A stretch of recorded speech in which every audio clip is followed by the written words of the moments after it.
Panggil Babe. Dia injak rokoknya yang masih separuh dan beranjak dari duduk. Belum lama dia duduk di warung depan ruko untuk ngopi dan merokok. Dia memang lebih memilih begitu dibanding di dalam ruko. Ruko itu berlantai 3, terletak di deretan ruko-ruko yang padat. Posisinya paling pinggir dan itu pilihan Babe. Ruko itu menjadi tempat berkumpul atau markas atau posko, tapi mereka menyebutnya kantor. Entah kantor apa. Mungkin hanya sekedar sebutan yang enak didengar. Mereka menempati ruko tersebut sudah 7 tahun, di mana sebelumnya mereka menempati rumah Babe yang berada di dalam gang sempit yang kumuh, kelam. Kucing pun enggan lewat di daerah tersebut. Ada apa, Be? Dia resam saat membuka pintu. Ruangan khusus Babe ini ada di lantai 2. Ruangannya sangat luas dan memang bernuansa ruangan bos besar di kantor-kantor. Ada sofa yang terlihat mewah dengan balutan kulit warna coklat pekat. Seluruh lantainya dilapisi karpet yang setiap hari ada petugas yang menghukumnya. Meja kantoran yang besar dan terlihat kokoh. Di atas meja pun diberi beberapa pajangan. Ada miniatur boneka Jawa, miniatur motor, sepeda. Ada juga foto keluarga Babe dalam bingkai berwarna emas. Asbak besar berukiran harimau dan singa di kedua sisinya. Dinding ruangan juga terpajang 2 lukisan besar, serta beberapa plakat dari perusahaan yang bekerja sama dengan Babe. Sebuah AC besar menjadi pendingin ruangan, dan juga 4 buah exhaust untuk menyedot asap rokok. Dan pastinya sebuah kursi besar yang membuat Babe bisa tidur sampai ngorok. Saking nyamannya. Duduk, Sam. Sam hanya mengangguk kecil. Selain Babe, di sofa sudah ada Bang Alex dan Bang Ipul. Mereka adalah orang-orang kepercayaan Babe. Sambil duduk, Sam memberi senyum kecil pada Alex dan Ipul. Soal si Tony gimana, Sam? Sudah beres, Be. Lu apain dia? Cuma ngobrol sama olahraga sedikit. Alex bilang Tony masuk rumah sakit. 3 anak buahnya juga. Sam melirik ke arah Alex. Alex hanya tersenyum. Mungkin Tony gak pernah olahraga, Be. Diajak sebentar aja sama Sam, langsung tepar. Lemah. Ipul menimpali pembicaraan. Babe hanya diam. Kursinya masih membelakangi mereka, yang terlihat hanya kepulan asap rokoknya saja. Sam, berapa kali Babe ingetin, jangan terlampau kejam kalau ngegarap orang. Iya, Be. Gimana pun juga Babe kenal abang-abangnya si Tony. Untungnya tadi Alex nelpon ke Malik. Malik ngomong apa, Bang Alex? Tanya Sam. Saya minta sama dia supaya jangan dipanjangin urusan. Ini urusan kita sama Tony. Ya, dia cuma bilang, iya, Lex. Jawab Alex. Nah, kayak gitu maksudnya. Biar bagaimanapun, Malik juga memandang kita. Masa kamu hajar habis si Tony? Ujar Babe sambil memutar kursinya. Sam. Suara Babe merendah seakan memanggil Sam dengan penuh rasa sayang. 3 tahun ini, Babe udah terus-terusan minta kamu buat ngurangin gaya kamu. Semata-mata buat keselamatan kamu juga. Tapi kan udah bilang, Babe mau bawa usaha ini ke arah yang lebih baik.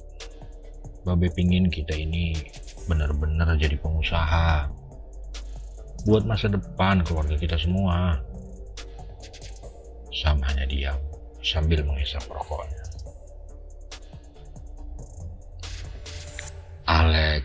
Ipul, Babe udah mulai tua.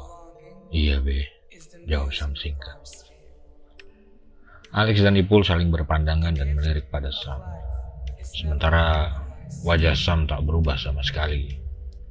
Dari pencak datang. Tak terlihat ada emosi apapun di wajahnya. Datar saja. Ipul menggandeng pundak Sam menuju keluar, sementara Alex mengikuti dari belakang. Lo ikut kita ya, biar adem otak, kata Ipul. Iya bang. Begitu melihat mereka berjalan menuruni tangga, dengan sigap Rahmat menghampiri. Berangkat sekarang bang, saya ambilin mobilnya dulu ya. Gak usah Mat, lu pulang aja, biar gue bawa sendiri, jawab Ipul. Iya bang, makasih, sambil menyodorkan kunci mobilnya ke Ipul. Alex duduk di depan menemani Ipul yang mengendari mobil dan Sam duduk di bangku tengah. Sam gak tahu mau diajak kemana, tapi dia juga gak bertanya. Cukup lama mereka terdiam dalam perjalanan, hingga akhirnya Alex membuka pembicaraan. Sam, lu tahu kan maksud Babe? Iya bang. Lu gak marah? Enggak bang. Emang Babe punya keinginan keras untuk merubah jalur usaha kita. Dia udah bosen jadi penjahat. Dia mau dilihat orang sebagai pengusaha. Jadi bos. Ipul tertawa kecil sambil melirik Sam lewat spion tengah. Sam tersenyum. Gak salah juga sih keinginannya, kata Sam. Ipul langsung menyambar. Tapi kenapa lo bikin rusuh mulu Sam? Saya bukan bikin rusuh bang. Saya kan cuma jalanin perintah Babe. Perintah abang berdua juga. Iya, Alex menjawab. Tapi gua kan kalau minta tolong lu cuman kasih mereka pelajaran aja. Maklum bang, gak semua orang ngerti pelajaran dari saya. Ya jadinya ya mesti saya ulang-ulang pelajarannya. Anak setan, nyaut aja kalau diajak ngomong, sambar Ipul dan mereka pun tertawa keras. Alex mematikan AC mobil dan membuka jendela lalu menyalakan rokok. Diikuti Ipul dan Sam. Hampir 2 jam mereka baru tiba ke tempat yang dituju. Sebuah rumah besar di tengah-tengah perkampungan yang cukup asri. Pohon-pohon dibiarkan tumbuh besar dan tinggi. Rumah-rumah gedong dan rumah sangat sederhana pun seakan berdampingan dengan akar. Padahal jarak ke rumah tersebut dari jalan raya utama lumayan jauh. Setibanya di depan pagar rumah yang dituju, Bang Ipul turun terlebih dahulu.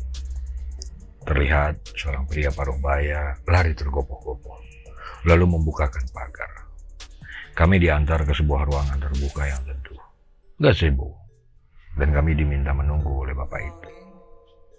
Tidak lama kemudian, 2 wanita muda membawakan kami minuman dan makanan ringan, sambil mengingatkan bahwa bosnya sebentar lagi menemui kami. Kami dipersilakan untuk menikmati minuman dan suguhan. Sam, ini rumah pengusaha yang akan kita lindungi keluarganya. Babe udah minta kita untuk bawa lo untuk urusan yang kayak gini. Lo secepatnya gak perlu ngurusin karaoke, kafe, dan segala urusan di jalan lagi, kata Alex. Sam hanya mengangguk. Sebenarnya lu juga pernah ditugasin urusan kayak gini kan, tapi biasanya lu cuma di akhir-akhir doang dilibatin. Ngerti kan? Iya bang. Nah, sekarang lu harus mulai terlibat dari awal. Makanya lu mesti lebih kalem sedikit, terutama kalau pas lagi genting. Jangan sampai kebablasan ya Sam. Iya, Bang. Sambil tersenyum, jawab Sam pada Alex dan Ipul. Ipul melihat seorang laki-laki kira-kira berumur 60 tahun dengan pakaian sederhana namun tetap terlihat rapi, gagah, parlente. Tubuhnya masih tegap, rambutnya belum beruban, mungkin saja disemir. Perutnya terlihat lebih maju, tapi tidak buncit. Alex dan Ipul segera mematikan rokok mereka dan dengan hormat berdiri menyambut pria itu. Sorry bos, ujar Alex dan Ipul hampir bersamaan, sambil menjulurkan tangan dengan sedikit membungkuk. Sore, panggil saja nama saya. Jangan bos-bos segala. Siapa Irwan? Sam hanya tersenyum dan mengikuti semua gerakan Alex dan Ipul. Lalu mereka duduk kembali dan Ipul langsung memperkenalkan Sam. Pak Irwan, ini adik kami, Sam. Sam tanpa canggung menatap Irwan. Oh, masih terlihat muda ya? Ya, jawab Alex. Tapi soal ini, Alex mengacungkan kepala tangannya. Kami jamin. Kami berdua pun bukan tandingannya. Semua tertawa dan samanya tersenyum. Saya berharap bukan cuma iklannya saja ya. Lalu mereka pun terlibat pembicaraan yang santai sambil saling tawa. Sam hanya senyum-senyum menyimak sepenuhnya pembicaraan mereka. Irwan menatap Sam. Kamu tahu Black Dragon? Tahu? Singkat jawab Sam. Kamu tahu saya? Tidak. Irwan hanya manggut-manggut. Beberapa tahun lalu, Sam melibas Wawan.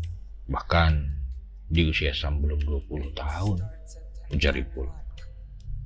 Wajah Irwan langsung berubah dan menatap Sam lebih lekat lagi.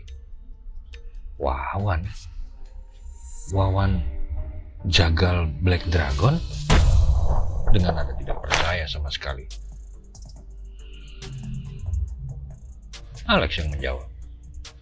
Mana mungkin Pak, kami urusan kayak gini berbohong. Ya. Saya percaya. Mereka melanjutkan pembicaraan yang sangat serius, setidaknya menurut Sam. Tapi mereka bicara seperti sedang janjian untuk mancing bersama di akhir minggu ini. Setelah merasa cukup mengerti apa yang mereka bicarakan dan apa yang harus Sam lakukan, dia minta izin untuk melihat-lihat kondisi seputar rumah itu. Ipul berusaha bangkit untuk menemani, Sam hanya menggeleng.